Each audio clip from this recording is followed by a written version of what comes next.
আজকে হলো বউয়ের প্রশংসা দিবস। ভেবেছিলাম বউকে সারপ্রাইজ দিব, তাই অফিস থেকে আজ একটু তাড়াতাড়ি আসলাম, কিন্তু এসে দেখি দরজার সামনে পরপুরুষের জুতা। তখনই আমার বুঝতে বাকি রইল না আমার স্ত্রী ডুবে ডুবে জল খাচ্ছে। আমি আর দেরি না করে পকেট থেকে মোবাইলটা বের করে জুতা জোড়া ভিডিও করে নিলাম। তারপর তাড়াহুড়ো করে ভেতরে ঢুকে দেখলাম আমার স্ত্রী অন্য একটা বাইরের ছেলের সাথে অর্ধনগ্ন অবস্থায় আমার বেডে শুয়ে আছে। তারপর আমি দরজার আড়াল হয়ে গেলাম। ভেতরে আমার স্ত্রী ওই লোকটাকে বলল, তুমি কখন আমাকে বিয়ে করবে? লোকটি বলল, এই তো কিছুদিনের ভেতরে আমি তোমাকে নিয়ে নতুন বাসায় উঠবো, তোমার স্বামীকে ভুলিয়ে ভালিয়ে কিছু টাকা কালেকশন করতে পারো কিনা দেখো। এসব কথা শুনে আমি নিজেকে কন্ট্রোল করতে পারছিলাম না। তারপরে মনে মনে ভাবলাম ভিডিও করে না রাখলে পরে আবার আমার স্ত্রী ইতি আবার অস্বীকার করবে, তাই তারপর নিজেকে একটু কন্ট্রোল করি। যাই হোক, ওর এখন রোমান্স করুক, আমি বাইরে একটু চা খেয়ে আসি বলে বাইরের দিকে চলে গেলাম। আবারও প্রায় 1 ঘন্টা পর বাসায় আসলাম। এসে দেখি বউ আমার সব ঠিকঠাক করে রেখেছে, কিছু বুঝতে দিলাম না। বউ বলল, আমার জানটা আজ এত তাড়াতাড়ি আসলো অফিস থেকে, কারণটা কি? হাসিব বলল, না তেমন কিছু না, আজ একটু তাড়াতাড়ি ছুটি হলো তাই চলে এসেছি।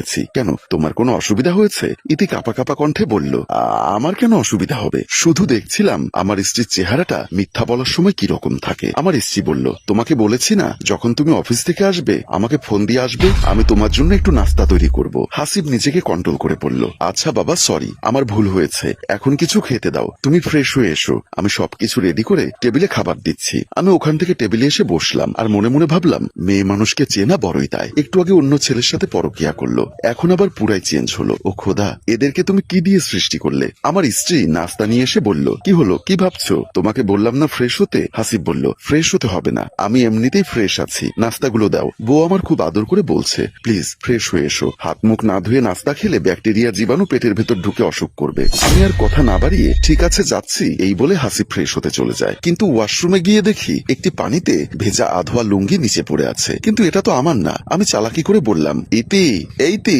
এখানে এসো তো। আমার স্ত্রী ওই রুম থেকে বলল, হয়েছেটা কি শুনি, এমন ভাবে ডাকছো কি জানি কি হয়েছে। কথাগুলো বলতে বলতে ওয়াশরুমের পাশে আসলো। আমি বললাম, এটা কাল লুঙ্গি দেখো তো, আর এখানে কিভাবে এলো? আমার স্ত্রী কিছুক্ষণ চুপ থেকে বলল, আরে চিনতে পারোনি, এটা তো ছোট ভাই, ও গত মাসে যখন এসেছিল হয়তো ভুল করে ফেলে গেছে। হাসি বট্টহাসি দিয়ে বলল, ওহো ঠিক আছে, আমারই ভুল হচ্ছে, তুমি যাও। এ কথা বলে পানি ছেড়ে দিয়ে হাত মুখ পরিষ্কার করতে লাগলো। এদিকে ইতি এ রুমে এসে দেওয়ালের সাথে হেলান দিয়ে বড় একটা নিঃশ্বাস ফেলে ভাবলো, আমার জামাইটা নাতাবোতা বলে কিছুই বোঝে না, আমি যেভাবে বুঝাই ওভাবেই বোঝে। আজকে অন্য কেউ হলে এতক্ষণে খবর করে ফেলতো। দেখ বাবা, এবারের মতো বাঁচা গেল। এভাবেই দিন যেতে থাকে। হাসিব অনেক ভালোবাসে ইতিকে, তাই কিছু বলে না, সবকিছু সহ্য করে। অফিস শেষে হাসিব তার এক বন্ধুর বাসায় দাওয়াতে গেল। হাতে আছে 2 কেজি রসমালাই। আমি সিঁড়ি দিয়ে উপরে উঠতে দেখতে পেলাম আমার আগে আগে আমার স্ত্রী ওই বিল্ডিং থেকে একটা লোকের সাথে নামছিল। আমি আমার স্ত্রীকে দেখে দ্রুত লুকিয়ে পড়লাম। পকেট থেকে মোবাইলটা বের করে নীরবে ভিডিও করে রেখে দিলাম। তারা আমাকে দেখলো না, আমার পাশ দিয়ে হেঁটে চলে গেল। একটু তাকাতেই দেখতে পাই যে ইতি আর সেই দিনের ছেলেটি আমার বাসার দিকেই যাচ্ছে। হাসিবাদ দেরি না করে সোজা বাসার দিকে রওনা দিল এবং বউয়ের আগেই বাসায় পৌঁছে দ্রুত রুমে গিয়ে দেখলো বউ নেই। মাথায় প্রচন্ড টেনশন নিয়ে 1 গ্লাস পানি খেয়ে চুপ করে বসে রইল প্রায় 30 মিনিট। প্রায় 30 মিনিট অতিবাহিত হওয়ার পর ইতি আসলো বাসায়। রাগান্বিত হয়ে উচ্চস্বরে বলল, কোথায় গিয়েছিলে তুমি? আমি একটু বাইরে গেছিলাম আমার বান্ধবীর বাসায়। একাই যে গেলে, আমাকে নিয়ে যেতে তো পারতে। বউ মুখের উপর বলে দিল, এত কথা বলতে পারবো না, একা গেছি তো কি হয়েছে? জামাই শুকনো হাসি দিয়ে বলল, তুমি ইদানিং খুব চেঞ্জ হয়েছো। তো কি হয়েছে, ভবিষ্যতে আরো চেঞ্জ হয়ে যাব। ঠিক আছে, তুমিও চেঞ্জ হও, আস্তে আস্তে আমিও চেঞ্জ হব। বাদ দাও জান, কাছে এসো না গো, একটু আদর করি তোমাকে। এই বলে ইতিকে কাছে এনেই যখন ঠোঁটে ঠোঁট লাগাতে যাবে তখন ইতি ধাক্কা মেরে বলে উঠল, এই ছাড়ো তো, আমার সবসময় এসব ভালো লাগে না, বুঝেছো? সবসময় মানে? আমি আমার বউকে যখন খুশি আদর করতে পারি না, পারো না, বুঝেছো? তুমি কি আমার প্রতি বিরক্ত? কেন, আমার আচার আচরণে বুঝতে পারো না আমি কি চাই? কি চাও তুমি, বলবে একটু দয়া করে? বউ হুট করে বলে ফেললো, আমি ডিভোর্স চাই, ডিভোর্স। পাগল হয়েছো তুমি নাকি? হ্যাঁ, আমার সন্তান তোমার পেটে,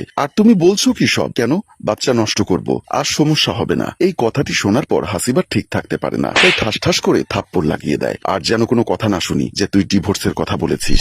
একবার কেন, 1000 বার বলবো আমি, ভালো হবে না, এটা মনে রাখিস। তোকে ডিভোর্স দিতে হবে না, আমি নিজেই দিব ডিভোর্স। হাসিবের মনে মনে প্রচন্ড রাগ উঠে গেল। তারপরও কন্ট্রোল করে আস্তে করে বাইরে চলে গেল। হাসিব বাইরে যাওয়ার 10 মিনিট পর রহিমকে ফোন করলো। হ্যালো রহিম, তুমি কবে বিয়ে করবে বলো তো আগে আমাকে? রহিম তখন মাল টেনে টাল হয়ে বলল, আরে এত পাগল হচ্ছ কেন?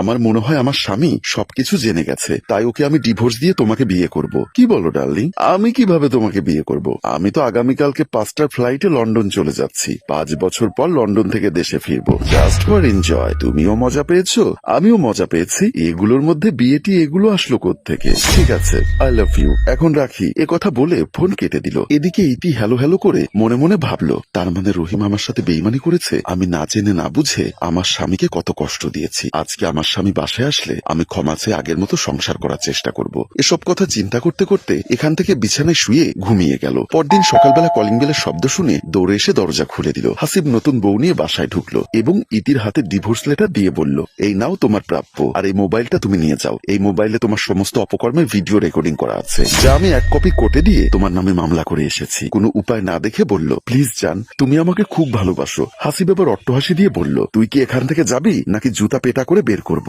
কথা বলে ধাক্কা মেরে বাসা থেকে বের করে দিয়ে দরজাটা বন্ধ করে দিল এবং নতুন বউয়ের সাথে খুনসুটিতে মেতে উঠল।